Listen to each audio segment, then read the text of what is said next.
Hello YouTube. Having now spent some more time with Red Dead Redemption 2, I can say that my opinion of it has shifted dramatically. Where I previously thought it was a little underwhelming and just generally okay, I've now come to the realization that it's one of the worst games released this year. Which might seem a little bit odd considering the amount of praise it's been getting. And a large part of that is probably just my contrarian nature coming through. But I stand by what I've said, because despite all of its good points, and there are quite a lot of them, I'm not going to deny that, there are certain fundamental flaws with it that just prevent it from being anything other than a bad game. And yet people still are raving about it, and often do with other games that I find to have objective flaws. So why is that? A lot of people are quite willing to look at the overall package or pick out specific things that work for them. Also, people pick out specific things that don't work for them. And I've been on both sides of the coin there. There are games that I've looked at that do have objective flaws. Very bad gameplay, mechanical design choices. But they don't detract from the overall experience. They may mar it somewhat, but they don't ruin it. So why is this one different? Well, I'm not really going to go into the particulars of Red Dead Redemption 2, because that's not what this is about. I want to talk more broadly about this idea that one thing can make or break a piece of art. Like the ending of anything, film, book, whatever, if it doesn't gel with everything else, it can spoil everything that came before it for some people. And I don't think there's any right or wrong way to look at that, because it does all come back to personal subjective interpretation. So how important really is the fine detail? Well, again, that depends entirely on the individual. And I tend to look at the fine detail because I approach things from a more analytical perspective, as a lot of reviewers do, because that's what a reviewer is there for. They're called critics for a reason. This is what leads to such a huge divide between critic and audience scores in some cases. Audiences just go into it looking for a piece of entertainment. They just want something that they can enjoy. And sometimes you take the rough with the smooth. And critics can do that as well, depending on who they are. Some critics are better at it than others. Some critics go in specifically wanting to point out the flaws, which I think can go too far in a lot of cases, but I still think it's important. In fact, I'm going to flat out state it is important. I don't think that's a subjective interpretation. I think that you need to be aware of the flaws. I've always had this opinion that the true fans of something are the ones who are going to be the most critical, because they're the ones that are most invested. They're the ones who want the thing that they are passionate about. Well, maybe not the most invested, but the most invested outside of the people who made it anyway. The true fans, the really hardcore fans of something, they're the ones who have the most emotional investment in this thing that they are fond of. They want to see it be the best it possibly can be. This explains a lot of the backlash for the recent Star Wars films, The Last Jedi, and I understand a lot of their criticisms. And fight me, The Last Jedi is my favourite Star Wars film. I think that film is fantastic for all the same reasons that a lot of its detractors think it's terrible. So who's right and who's wrong? It's irrelevant. If you enjoy it, great. If you don't, great. This goes back into what I was saying previously. Just because there are flaws with something doesn't mean you can't enjoy it. So where do you draw the line? How do you decide which one has flaws that you can overlook and which one has flaws that you can't? And once again, that's entirely up to the individual. But I do think that there are some points where we can agree that certain things are more important than others. In a film, for example, narrative tends to be one of the more important parts. But I'd argue that presentation, in the case of movies, is the most important thing. The correct framing and good line delivery are what really sell a film or ruin a film. Because you can give people a terrible script, absolutely abysmal script, and an atrocious narrative, and it can still be a phenomenal experience. I think that the recent Shyamalan film, Split, is a perfect example of this. The dialogue in that isn't terrible, it's kind of average.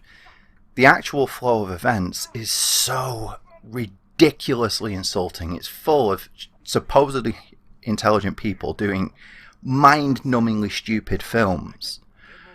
But James McAvoy's performance, he knocked it out of the fucking park. It's probably going to be the defining performance of his entire career. And he's given some really good performances, but in that one, it was phenomenal, and he carried the entire film on his back.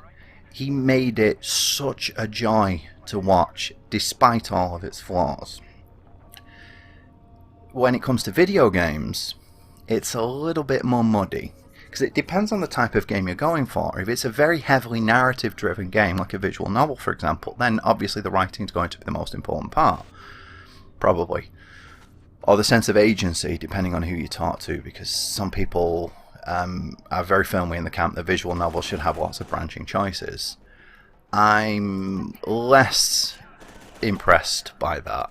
I think it's less important. I don't think it's unimportant, but I don't think it's the major thing. But with most games, I'd say it comes down to the gameplay.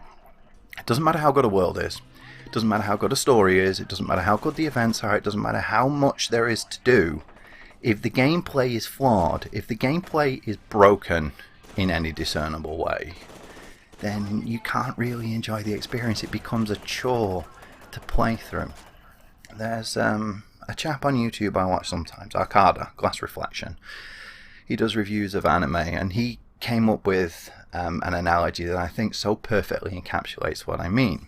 If somebody gives you a plate covered in shit and tells you to start eating it, and don't worry, keep eating it because there's chocolate in there somewhere, it doesn't matter, because by the time you get to the chocolate, it's all smeared in shit and it's all intermingled, and there's no point, because you're not going to enjoy the chocolate. He was referring to an anime that supposedly the first, I think it's 4 or 5 episodes are terrible, but the rest of it's amazing. And he's saying it's not worth sitting through those 5 or even reading a synopsis, as some people recommend, because the rest of it is terrible.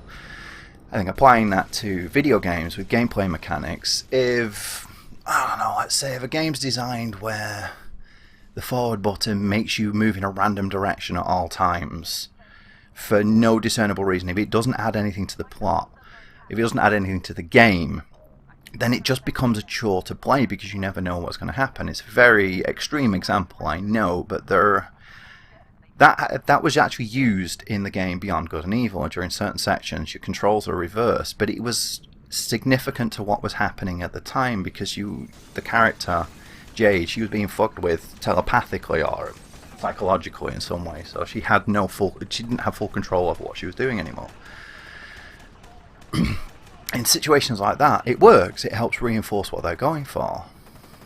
But if somebody was to do that and just randomly throw that in there because they thought it was an interesting idea, it's not. It's a very bad idea to just make it difficult to play the game for no reason other than because, fuck it, why not? Going back to Red Dead Redemption, there are a few choices about that. Specific things that really piss me off is the fact that if you do something, your weapon defaults back to your pistols. That's really annoying. In fact, in the first game they did that, and that was infuriating.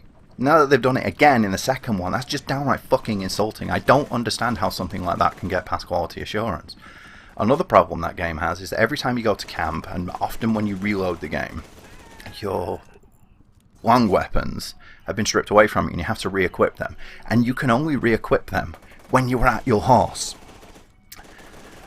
Why? I get the idea of only being able to equip things when you're at your horse. That's not the problem. It's just the fact that it keeps stripping them away from you. Why? That bit about it being re-equipped on the horse is I'm willing to accept that to an extent, but then we get to this whole thing. It's like, it's unrealistic. You can only carry 3 weapons. It'd be unrealistic to carry more than that. Then you have an inventory filled with like 15 animal pelts in this satchel that's like the size of a brick. It's like, why is one okay and the other isn't? What is it that makes people look at something like that and say, yeah, that's fine, that doesn't bother me? But it does in other cases, and I think a lot of it just has to do with brand recognition. If you like the project, then you're going to give it a free pass, and I find that really bizarre because, as I said, I've always felt that the fans of something should be the ones being the most critical and pushing them to do better. But people don't seem to be doing that anymore, and it's shown a shift in the way people engage with things these days, because there's so much... vitriol isn't the right word.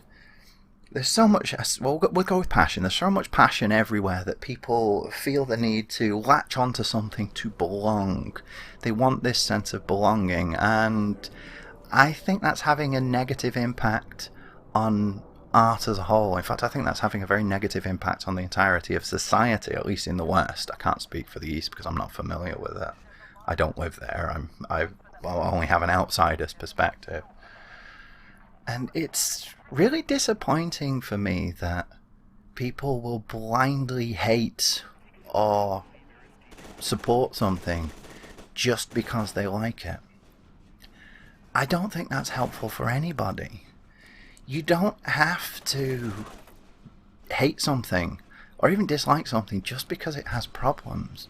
But it behooves us all to accept and acknowledge those problems, because if it happens once, it can happen again. I know, slippery slope and all that, and it probably won't, but it seems to go that way. If they see something that works, or something that's successful despite these poor design choices that are easier to implement than putting some actual effort into it, like this whole idea of gameplay and narrative being oil and water. Like, you can get shot in the face 15 times during the game, but somebody walks past you and creates a stiff breeze during a cinematic and you're suddenly massively injured. It's like, we don't need to have things like that. Look at the games by Team Ico where they keep everything consistent the entire way through. The Last Guardian in particular, the whole point of that game is about forming a bond with Trico, the creature.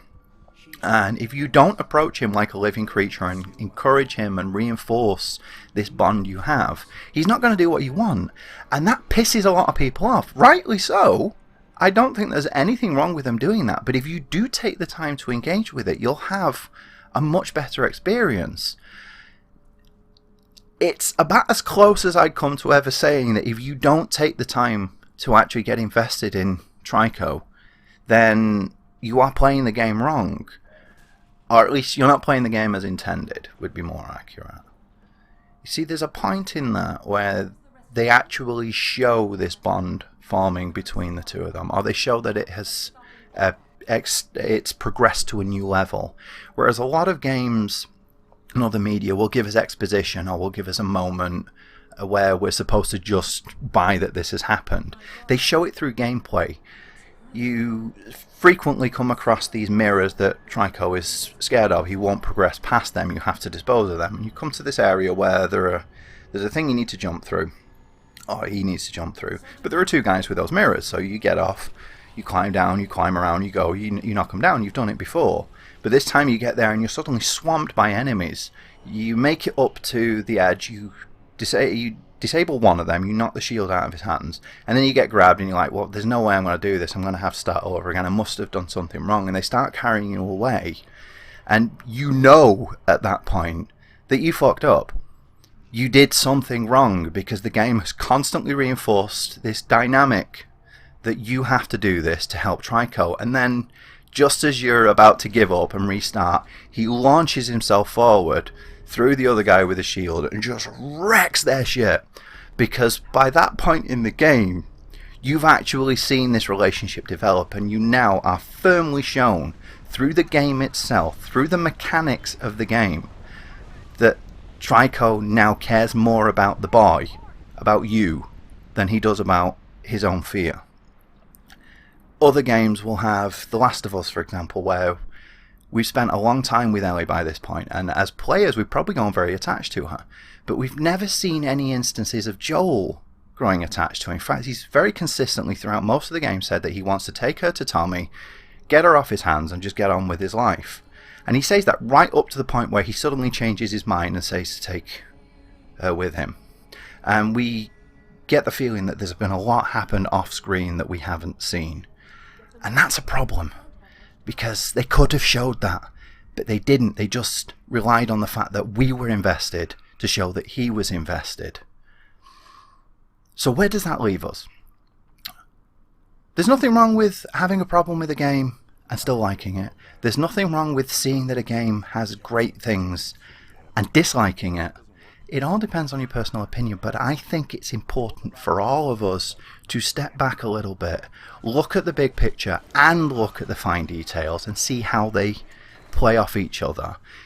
Value each subjective to what it is. If a game is fundamentally broken, then it's fundamentally broken. It doesn't matter how good the rest of it is, it still has its flaws. If it has minor flaws but the overall product still works, great.